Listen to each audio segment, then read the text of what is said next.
کبھی کبھی ایسا لگتا ہے کہ زندگی کا آخری مقصد پیسہ کمانا ہی ہے، کیونکہ اگر آپ پڑھتے ہیں، لکھتے ہیں، اچھے آدمی پڑھتے ہیں، اگر آپ کے پاس پیسہ نہیں ہے تو آپ فارغ ہیں۔ اگر آپ ضرورتیں اپنی پوری نہیں کر پا رہے تو آپ فارغ ہیں۔ اگر آپ ایک بزنس مین بننے کی کوشش کر رہے ہیں اور پیسہ نہیں کما پا رہے تو آپ فارغ ہیں۔ اگر آپ سٹوڈنٹ ہیں، کوئی کام کر رہے ہیں، پارٹ ٹائم کام کر رہے ہیں، فل ٹائم کر رہے ہیں اور اس سے آپ کو ایک اچھا پیسہ نہیں بن پا رہا تو آپ فارغ ہیں، کیونکہ پیسہ ہی وہ واحد چیز ہے جس سے آپ دنیا کا ہر طرح کا سکون حاصل کر سکتے ہیں۔ ہمیں ایسے پروفیشن کے بارے میں بتایا ہی نہیں گیا کہ یار یہ بھی ایک ایسا پروفیشن ہے جس میں آپ بیٹھے رہیں اور لوگ آپ کے اوپر آ کے پیسہ پھینکیں گے۔ وقت کے ساتھ ساتھ بہت سارے پروفیشن ہماری زندگی میں آئے، لیکن ہم لوگوں نے صرف اور صرف پڑھائی کو چنا اور اسی کے ساتھ سمجھوتا کر لیا۔ ہم نے ارد گرد دیکھا کہ یار لوگ بڑی تیزی سے امیر ہو رہے ہیں، زندگی کی ساری خواہشیں پوری کر رہے ہیں اور تیزی کے ساتھ آگے بڑھ رہے ہیں، لیکن ہم نے جب اپنی سٹرگل کو دیکھا کہ یار ابھی ہم پیسہ ہی نہیں کما پا رہے تو ہم یہ کام کیسے کریں کہ پیسہ پیسہ اور بس پیسہ ہی آنا شروع ہو جائے۔ ہم نے پڑھا لکھا سب کچھ کیا، لیکن اس کے باوجود بھی اتنا پیسہ نہیں کما سکے جتنا وہ لوگ کما رہے تھے۔ اس کی بہت ساری وجوہات ہیں کہ ہم وہ اتنا پیسہ کیوں نہیں کما سکے۔ لوگ مجرا کرنے والے یا ڈانس کرنے والے کو کہتے ہیں کہ یہ آرٹسٹ ہے، لیکن اگر یہاں پہ پیسہ کمانے کی باری آئے تو آرام سے لوگ اٹھتے ہیں اور ان لوگوں کے اوپر پیسہ پھینکتے ہیں اور یہ اچھے خاصے ایک شو سے پیسے اکٹھے کر لیتے ہیں۔ جب ہم نے اس چیز کو اپنے اوپر اپلائی کرنا شروع کیا تو ہم نے دیکھا کہ ہمارا جینڈر، ہماری شکل، ہماری صورت، ہماری پرسنالٹی اس کام سے میچ نہیں کرتی۔ تب ہم نے کہا کہ یار یہ پروفیشن ہمارے لیے نہیں بنا،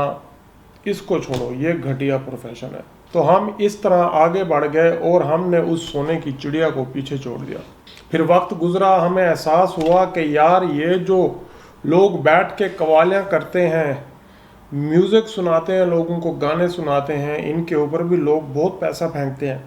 اور اس کے لیے تو اتنی محنت بھی نہیں چاہیے۔ لیکن جب میں نے اس کو اپنے اوپر لگایا اور دیکھا نہ تو تمہاری شکل خوبصورت ہے، نہ ہی تمہاری آواز سریلی ہے، تو تم کیسے گانا گا کے، سنگر بن کے، قوالی کہہ کے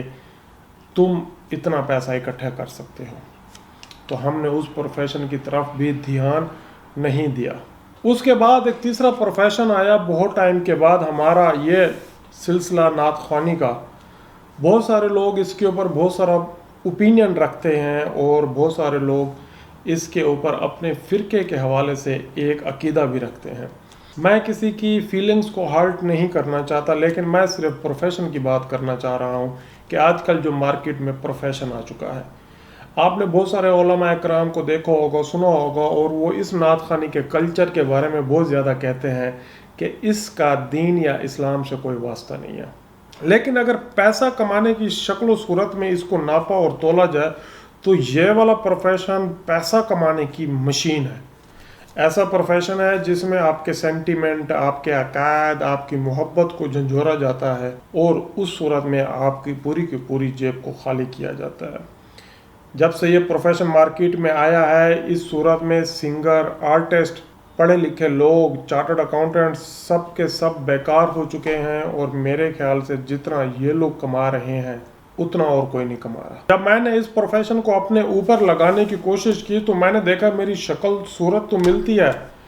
مسئلہ آیا پھر ایک دفعہ سریلی آواز کا۔ میرے پاس سریلی آواز نہیں تھی، اور دوسرا میرے اپنے عقائد، میرا اپنا فرقہ اس طرف جانے نہیں دے رہا تھا، کیونکہ مجھے اس معاشرے میں بھی تو رہنا تھا۔ لیکن آج ایک سٹرگل اسی طرح برقرار ہے کہ بس پیسہ پیسہ پیسہ کمانا ہے اور کامیاب ہونا ہے۔ لیکن ہمارے لیے ابھی بھی پیسہ کمانا چیلنج بنا ہوا ہے، اور لیکن جب ہم اپنے ارد گرد ان لوگوں کو دیکھتے ہیں تو ہمیں لگتا ہے کہ یار یہ والا کام بہت پیسے والا ہے۔ اس کے بعد ہماری مارکیٹ میں ایک اور پروفیشن آیا، سوشل میڈیا کا۔ سوشل میڈیا کی ریل پھیل، اس کے فیم، اس کے ششکے کو جب ہم نے دیکھا کہ یار لوگ کتنا جلدی فیم حاصل کر رہے ہیں. اس میں پڑھنے کی ضرورت نہیں ہوتی، کوئی پیپر دینے کی ضرورت نہیں ہوتی، بس آپ کو انتہائی بدتمیز ہونا پڑتا ہے اور آپ کو شکل سے تھوڑا سا خوبصورت ہونا پڑتا ہے، اور آپ کو بس اپنے کردار، اپنے لباس، اپنی پرسنالٹی، اپنے ویلیوز کے اوپر کمپرومائز کرنا پڑتا ہے، اور اپنے آپ کو ایک لبرل، ایک آزاد خیال شو کرنا پڑتا ہے، اور اس کے بعد پیسہ پیسہ پیسہ آپ کے پیچھے آنا شروع ہو جاتا ہے. تو یہ اتنے سارے پروفیشن ہیں جن سب کو دیکھ کے آدمی کو لگتا ہے کہ یار ہم لوگ اتنی محنت کر رہے ہیں، گدھوں کی طرح کام کر رہے ہیں لیکن پیسہ نہیں کما پا رہے. اس کے برعکس یہ لوگ کتنا ایزی اور کمفرٹیبل لائف گزار رہے ہیں، اور پیسہ ان کے پاس اتنا ہے،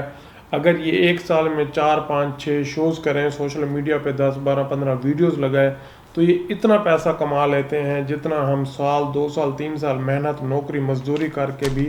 نہیں کما سکتے. یہ اصل میں سوسائٹی کا ڈویژن ہے، میں یہ سمجھتا ہوں، جہاں پہ ہماری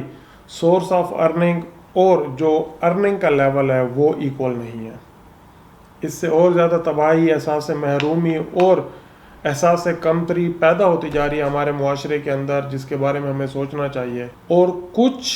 اس طرح کی چیزوں کی اتنی حوصلہ افزائی نہیں کرنی چاہیے کہ باقی جو محنت کش طبقہ ہے وہ اس کو دیکھ کے تھوڑا سا بے بس فیل کرے